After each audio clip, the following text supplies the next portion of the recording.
الحمدللہ رب العالمین والعاقبۃ للمتقین والصلاة والسلام علی اشرف الانبیاء والمرسلین نبینا محمد وعلی آلہ وصحبہ اجمعین، اما بعد۔ ناظرین اکرام، سیرت النبی صلی اللہ علیہ وسلم کی اس نشست میں آپ سب کا استقبال کرتے ہیں۔ انشاءاللہ العزیز آج کی اس نشست میں اللہ کے نبی صلی اللہ علیہ وسلم کی نبوت سے پہلے کی زندگی کے بارے میں ہم گفتگو کریں گے، اور یہ نشست انشاءاللہ نبوت سے پہلے کی زندگی کی آخری نشست ہوگی۔ ناظرین اکرام، جیسا کہ ہم جان چکے ہیں کہ اللہ کے نبی صلی اللہ علیہ وسلم جب اپنے ماں کی پیٹ ہی میں تھے، اسی وقت آپ کے والد کا انتقال ہوا، اور جب آپ کی عمر محض 6 سال تھی اس وقت آپ کی والدہ کا بھی انتقال ہوا۔ اس کے بعد جب آپ دادا کی کفالت میں آئے، جنہوں نے آپ کو بے حد عزت دی، بے حد احترام دیا، یہاں تک کہ اس معصوم سے بچے کو اپنے ان 10 بچوں پر فوقیت دیتے تھے جو کہ حضرت عبد المطلب کی اولاد تھے، ان کے ہونے کے باوجود عبد المطلب انہیں اپنے پاس میں بٹھاتے تھے۔ تو یہ سارا لاڈو پیار جو اللہ کے رسول صلی اللہ علیہ وسلم کو مل رہا تھا، یہ زیادہ دنوں تک نہیں باقی رہا، اور چند ہی دن کے بعد دادا کا بھی انتقال ہو جاتا ہے، اور اس کے بعد آپ اپنے شفیق چچا ابو طالب کی کفالت میں آتے ہیں۔ ابو طالب جن کے بہت ساری اولادیں تھیں، اور وہ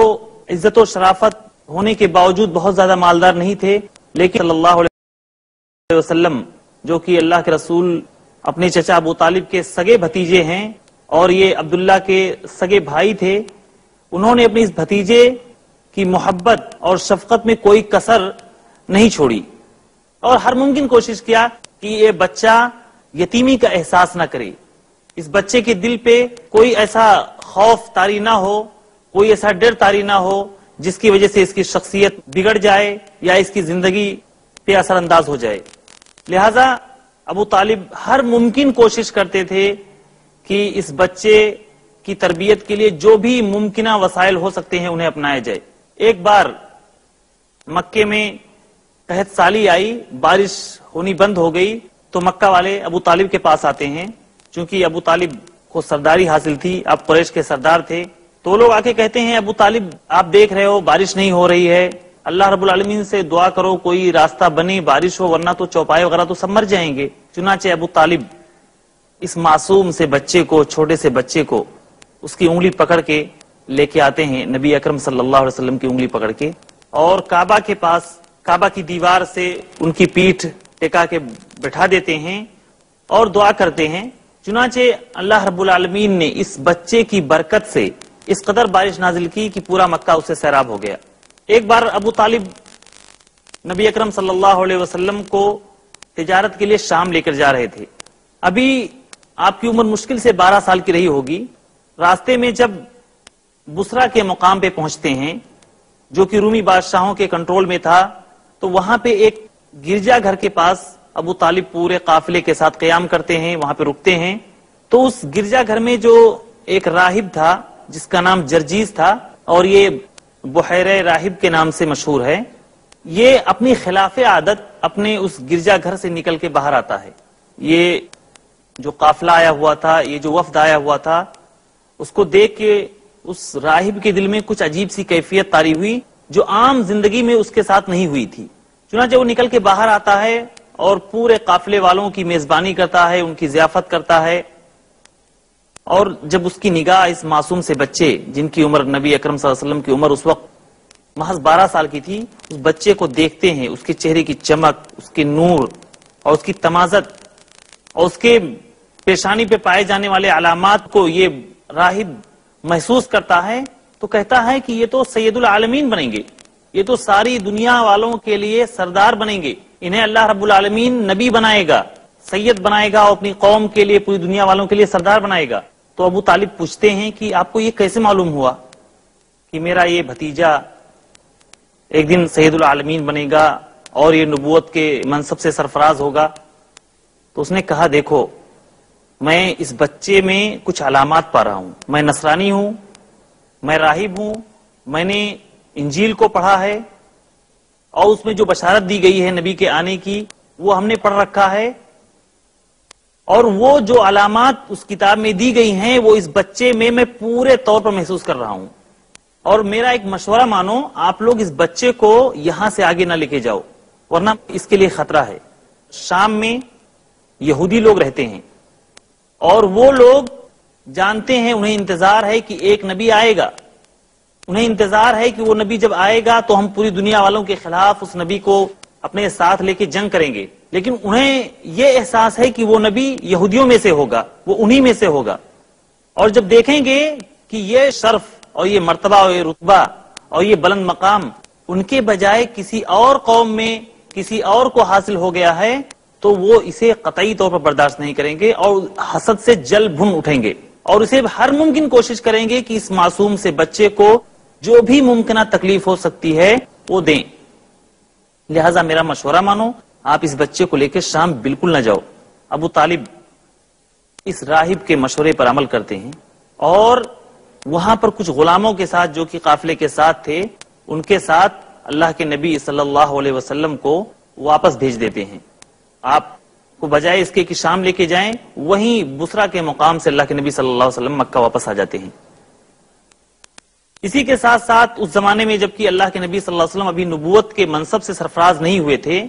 مکہ میں ایک مشہور واقعہ پیش آیا جس کو حلف الفضول کے نام سے جانا جاتا ہے۔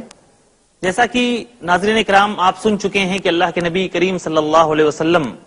کی پیدائش سے پہلے مکہ کے کیا حالات تھے، کس قدر وہاں پر ظلم و ستم روا رکھا جاتا تھا، وہاں پر کس قدر ایک دوسرے کی عزتیں غیر محفوظ تھیں، یہاں تک کہ باہر سے کوئی شخص تجارت کی غرض سے آتا تھا، کسی کوئی اور مقصد لے کے مکہ آتا تھا تو وہ اپنے آپ کو غیر محفوظ سمجھتا تھا۔ اور واقعہ بھی ایسے ہوا کہ قبیلہ زبید کا ایک شخص مکہ آیا اور وہاں کے ایک شخص سے اس کا کچھ لین دین ہوا۔ جب وہ شخص مکہ کے اس آدمی سے لین دین کرتا ہے تو مکے کا وہ آدمی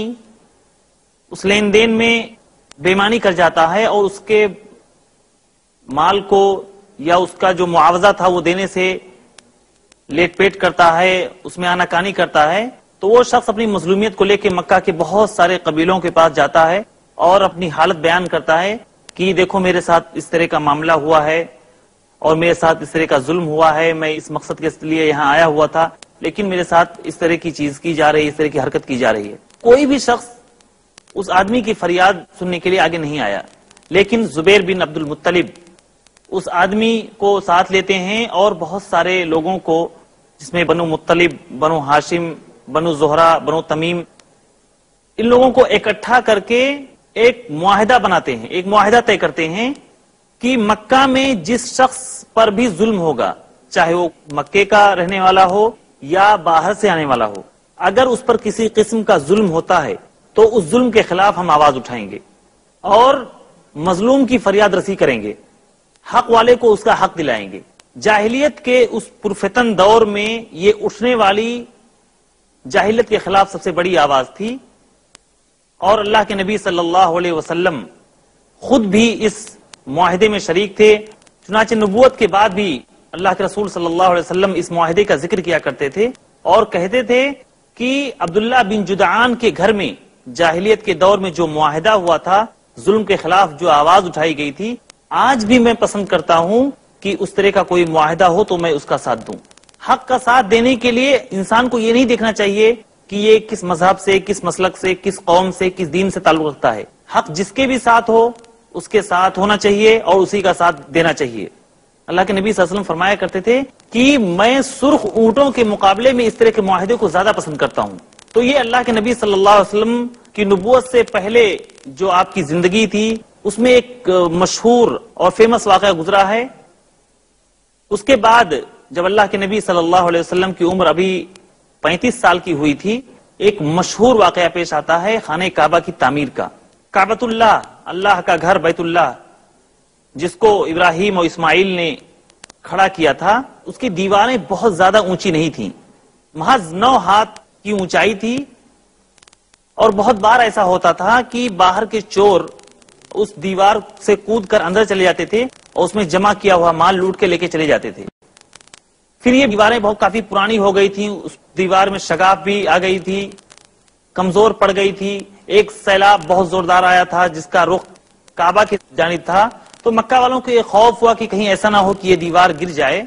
چنانچہ ان لوگوں نے ایک معاہدہ کیا کہ لاؤ ہم کعبہ کو نئے سرے سے تعمیر کرتے ہیں، اس کو نئے سرے سے اس کے قواعد پر تعمیر کرتے ہیں. لیکن پریشانی جو پیش آئی وہ یہ تھی کہ مکہ والوں کی عام زندگی جاہلیت کے ان اندھیروں میں کٹ رہی تھی، چنانچہ ان کے پاس ایسا حلال مال، جائز مال نہیں تھا جس کے ذریعے سے وہ خانہ کعبہ کی تعمیر کرتے. ان میں سے ہر ایک کی خواہش تھی کہ خانہ کعبہ تعمیر کریں، لیکن جو رکاوٹ بن رہی تھی وہ یہی تھی کہ وہ نہیں چاہتے تھے کہ خانہ کعبہ کی تعمیر وہ حرام مال سے کریں. ناظرین اکرام، وقت ہوا ہے ایک چھوٹے سے وقفے کا. وقفے کے بعد ہم پھر آپ کے سامنے حاضر ہوں گے. تب تک کے لیے اجازت دیجیے. اللہ حافظ. ناظرین اکرام، السلام علیکم ورحمۃ اللہ وبرکاتہ. اس نشست میں ہم ایک بار پھر آپ کا استقبال کرتے ہیں اور اپنی گفتگو اسی موضوع پر، اسی عنوان پر جاری رکھتے ہیں. یہ حمیت اور یہ غیرت ان کے اندر موجود تھی کہ ہم اللہ کے اس پاک گھر کو ہم اپنے حرام مال سے، حرام کمائی سے بالکل نہیں تعمیر کریں گے. چاہے وہ عصمت فروشی کے ذریعے سے وہ مال جمع کیا گیا ہو، یا سود کے ذریعے سے وہ مال جمع کیا گیا ہو، یا چوری اور ہزنی کر کے وہ مال جمع کیا گیا ہو، یا کسی کا مال غصب کر کے جمع کیا گیا ہو. یعنی اس طرح کی جو بھی حرام مال کا شائبہ اس میں نہیں آنا چاہیے. چنانچہ ہر قبیلے کے آدمی نے اپنی وسعت کے بقدر جتنا بھی وہ حلال اور جائز مال ہو سکتا تھا اس نے اکٹھا کیا. اور جب کعبہ کی دیوار کو منہدم کرنے کا مسئلہ آیا تو ہر آدمی اس کو ڈھانے سے پیچھے ہٹتا تھا، کیونکہ اسے خوف تھا کہ کہیں ایسا نہ ہو کہ یہ دیوار ہم گرائیں اور ہمارے اوپر کوئی آفت آ جائے. لیکن ولید بن مغیرہ آگے بڑھا اور اس نے شروعات کیا کعبہ کو ڈھانے کی، ان دیواروں کو منہدم کرنے کی. جب دوسرے قبیلے والوں نے دیکھا کہ ولید بن مغیرہ کو کچھ نہیں ہوا ہے تو ان لوگوں نے بھی کعبہ کو ڈھانا شروع کر دیا، اس دیوار کو ڈھانا شروع کر دیا. اور جب قواعد ابراہیمی تک وہ دیوار پہنچی تو تعمیر کرنے کا وقت آیا. ہر قبیلے والا جتنا اس کے پاس حلال اور جائز مال تھا اس کے بقدر پتھر وغیرہ اور جو بھی اس کا سامان وغیرہ دیوار کے لیے جو لوازمات تھے وہ اکٹھا کیا ہوا تھا، وہ کعبہ کی دیوار پر رکھنے لگا، تعمیر کرنے لگا. اور جب وہ دیوار حجر اسود تک پہنچی جہاں پر حجر اسود کو فٹ کیا جاتا ہے، نصب کیا جاتا ہے، تو ایک بہت بڑا تنازع پیدا ہوا کہ اب اس پتھر کو، اس مبارک پتھر کو اس کی جگہ پہ کون رکھے. ہر قبیلے کی یہی خواہش تھی کہ یہ شرف اور یہ امتیاز ہمارے قبیلے میں آنا چاہیے اور یہ اعزاز مجھے ملنا چاہیے. چنانچہ تنازع پیدا ہوا، لڑائی کی نوبت آنے لگی اور حالت یہ پیدا ہوئی کہ ایسا لگنے لگا کہ خون خرابہ ہو جائے گا. لیکن ابو امیہ مخزومی نے انہیں مشورہ دیا کہ صبح جو شخص حرم میں اس کے دروازے سے سب سے پہلے داخل ہوگا وہی شخص یہ کام کرے گا، وہی شخص حجر اسود کو نصب کرے گا. صبح جب سارے لوگ آ کے دیکھتے ہیں تو وہاں پہ نبی اکرم صلی اللہ علیہ وسلم سب سے پہلے موجود ہوتے ہیں. اور آپ سارے قبیلے والوں کو اکٹھا کر کے مشورہ دیتے ہیں کہ ایک چادر لائی جائے، اس چادر کے بیچوں بیچ میں ہم حجر اسود کو رکھیں اور ہر قبیلے کا آدمی اسے اٹھانے کی کوشش کرے. چنانچہ یہی ہوا، سارے لوگ اس پہ متفق ہو گئے. اور جب اس پتھر کو اس کی جگہ کے قریب لائے تو اللہ کے نبی صلی اللہ علیہ وسلم نے اس پتھر کو اٹھا کے اس کی جگہ پہ نصب کر دیا اور چنانچہ یہ تنازع ختم ہو گیا. نبی اکرم صلی اللہ علیہ وسلم کی انہی اوصاف حمیدہ اور انہی اچھی خوبیوں کی وجہ سے پورا مکہ آپ کو صادق و امین کہتا تھا. لیکن ان ساری خوبیوں، سارے اوصاف کے باوجود ایسا نہیں تھا کہ نبی اکرم صلی اللہ علیہ وسلم ان میں سے سب سے مالدار شخص رہے ہوں. عزت بے شک آپ کو اللہ رب العالمین نے نبوت سے پہلے بھی دی تھی، لیکن آپ مالی اعتبار سے کمزور تھے، غریب تھے. یہاں تک کہ آپ بنو سعد کی بکریاں بھی، جہاں پہ اللہ کے نبی صلی اللہ علیہ وسلم بچپن میں پلے بڑھے تھے اور جہاں پہ دائی حلیمہ کا دودھ پیا تھا، ان کی بکریاں بھی آپ کو چرایا کرتے تھے. ایک روایت میں آیا ہے اللہ کے نبی صلی اللہ علیہ وسلم نے فرمایا کہ کوئی بھی نبی ایسا نہیں ہے جس نے بکریاں نہ چرائی ہوں. چند قیرات پر اللہ کے نبی صلی اللہ علیہ وسلم مکہ والوں کی بکریاں چرایا کرتے تھے. اور اسی مال کے حصول کے لیے اور روزی روٹی کے حصول کے لیے ایک بار حضرت خدیجہ رضی اللہ تعالی عنہا جب آپ کے بارے میں، آپ کی خوبیوں کے بارے میں ذکر سنتی ہیں تو وہ بھی آپ کے اوصاف سے، آپ کی خوبیوں سے اور آپ کی امانت داری اور دیانتداری سے متاثر ہو کے ایک بار اپنے غلام میسرہ کو کچھ مال لے کے بھیجتی ہیں، اللہ کے نبی صلی اللہ علیہ وسلم کو کہتی ہیں کہ آپ یہ مال لے کے جاؤ تجارت کے لیے، اور جو وہاں پر فائدہ حاصل ہوگا اس میں ہم بٹوارا کر لیں گے۔ ایک مزاربت کی صورت تھی، اور اللہ کے نبی صلی اللہ علیہ وسلم اس مال تجارت کو لے کر شام جاتے ہیں اور شام سے واپس آتے ہیں۔ جب میسرہ جو حضرت خدیجہ کے غلام تھے آ کے حضرت خدیجہ کے سامنے اللہ کے نبی صلی اللہ علیہ وسلم کے اوصاف بیان کرتے ہیں، اس غلام نے اس پورے سفر میں آپ کے اندر جو خوبیاں اور جو خصلتیں دیکھی تھی، آپ کی جو امانت داری اور دیانتداری دیکھی تھی، آپ کی جو نرم گفتاری سنی تھی اور اپنی آنکھوں سے جو مشاہدہ کیا تھا، وہ آ کے حضرت خدیجہ کے سامنے بیان کرتا ہے تو حضرت خدیجہ بے حد متاثر ہوتی ہیں۔ ادھر اس سفر میں کافی فائدہ بھی ہوا تھا، تو یہ ساری چیزیں دیکھ کے حضرت خدیجہ کے دل میں شادی کی ایک خواہش جاگی۔ حالانکہ وہ اس وقت بیوہ تھی اور اس وقت مکہ کے بڑے بڑے اشراف، بڑے بڑے مالدار، بڑے بڑے ساہوکار نے حضرت خدیجہ کو شادی کا پیغام دیا، لیکن انہوں نے انکار کر دیا اور کہا کہ نہیں، مجھے شادی میں کوئی دلچسپی نہیں۔ لیکن اس خوبرو نوجوان جو تمام خوبیوں سے اللہ رب العالمین نے اس کو مزین کیا تھا، ان خوبیوں کے سامنے حضرت خدیجہ شادی کا پیغام دیتی ہیں۔ یہ شادی حضرت خدیجہ اور اللہ کے نبی صلی اللہ علیہ وسلم کے بیچ میں، حضرت خدیجہ کی ایک سہیلی ہوتی ہے جن کا نام نفیسہ بنت منبہ ہے، وہ سفارت کا کام کرتی ہیں، اللہ کے نبی کے پاس بھی آتی ہیں اور حضرت خدیجہ کے پاس جاتی ہیں اور شادی کی ایک تاریخ طے پاتی ہے۔ یہ نکاح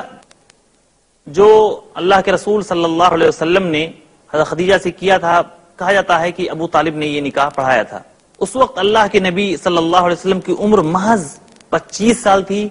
اور یہ نیک خاتون حضرت خدیجہ رضی اللہ تعالی عنہا کی عمر اس وقت 40 سال تھی، اور یہی وہ خاتون ہیں جن کو اللہ رب العالمین نے اولاد سے نوازا۔ باقی اللہ کے نبی کی جتنی بھی بیویاں تھیں، کسی کو اللہ تعالیٰ نے کوئی اولاد نہیں دی سوائے حضرت خدیجہ کے، جن کو اللہ نے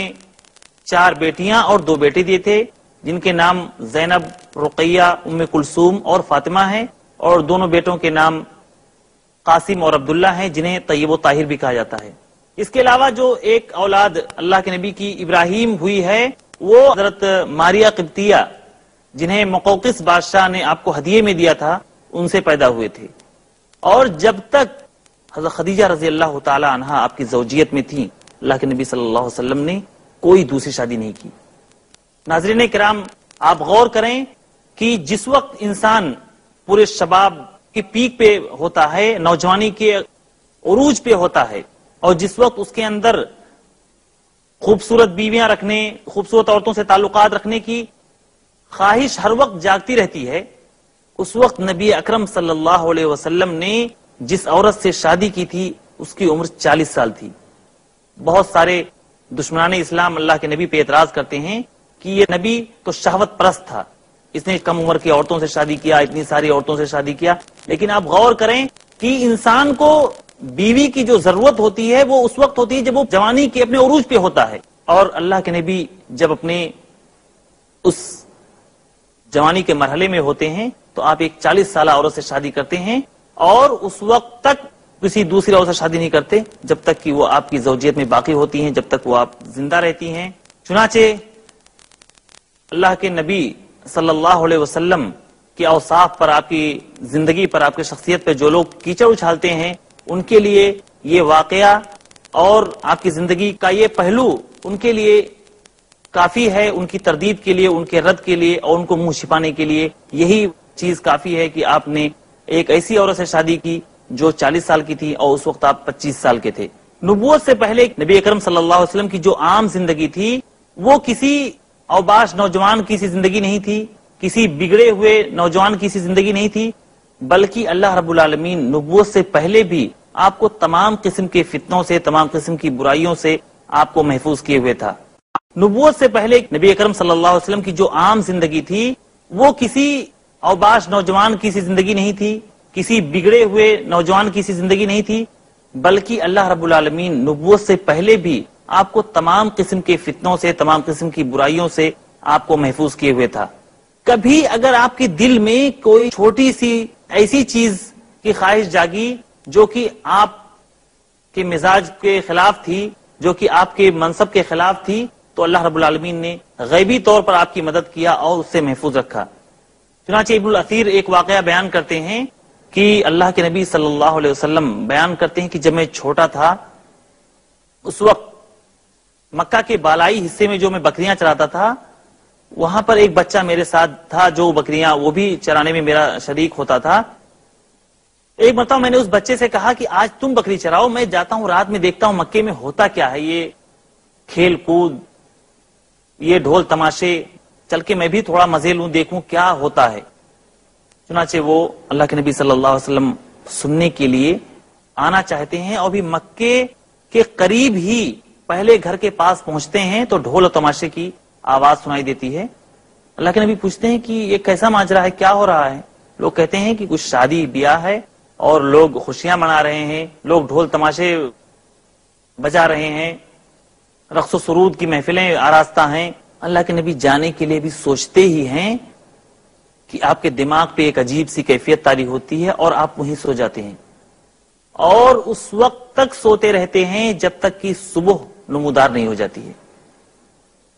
اللہ رب العالمین کسی طور پر بھی نہیں چاہتا تھا کہ آپ کسی ایسی حرکت میں مبتلا ہوں جو آپ کے منصب نبوت